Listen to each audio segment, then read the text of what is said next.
So mga boss, nasa downtown area ako. Galing doon sa school, alma mater ko. Naglakad lang ako dito sa downtown. Sobrang init, kaya tumabi muna ako. May ito, waiting seat. Kung taga rito kayo, ma-recognize nyo yung cruise pa kayo. Ay kung banggitin, tingnan nyo na lang. Mga maano ko ni YouTube. Ayan yung mga, ano yun. Mga bagong tanawin dito sa ito, bagong tanawin kasi dito kasi nilalakad ko lang dito dati, papunta ko ng palengke, kaya bumili ako ng ulam kasi yung sa boarding house ko wala naman, pwede na malakarin, parang pinaka-exercise na rin yun. Ito yung downtown area, dito ko kayo.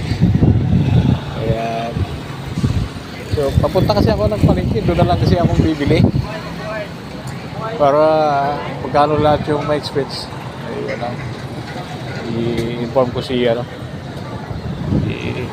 Isa kasi yung magiging boss ko. Pagbalik ko sa Maynila.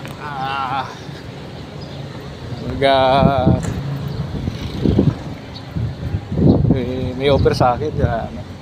Ino-opera niya ako. So, ginagarap ko naman. So, parang ito yung pinaka-test mission eh. Ibigay sa akin.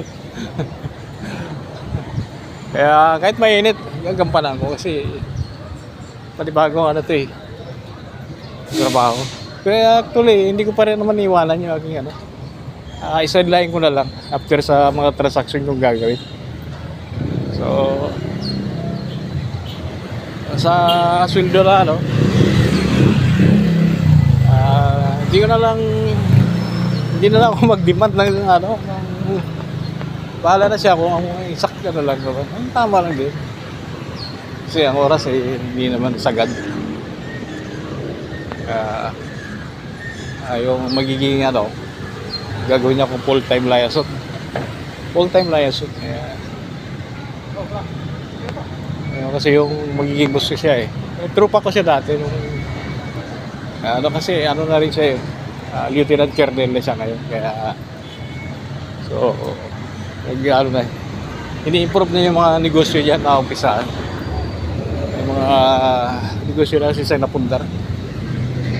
Yung sa butika niya na malaki dyan sa Iloilo, ayaw ko lang banggitin. So, halos ang ano, dito siya kumukuha ng ano, supply sa mga medical supply. Dito siya kumukuha sa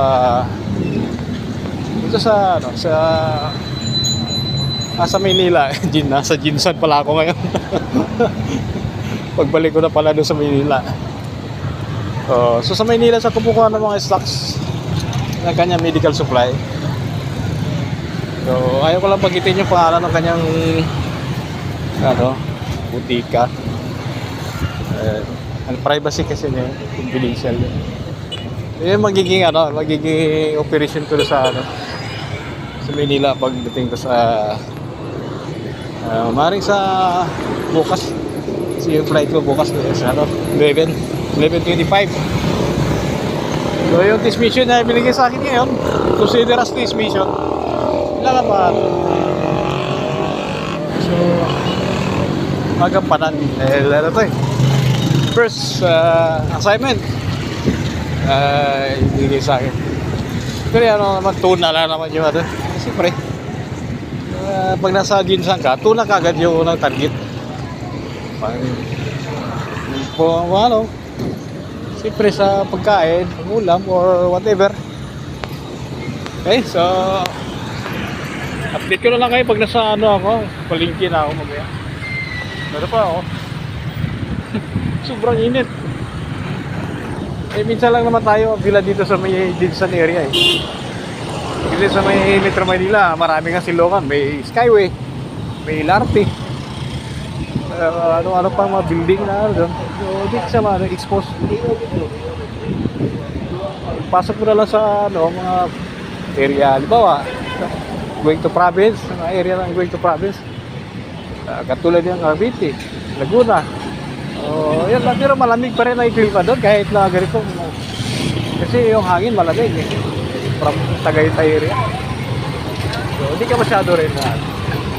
Okay, so mamaya na lang kayo i-update mga boss kung nasa palengke area na ako. Gano'n lang muna. Bye-bye.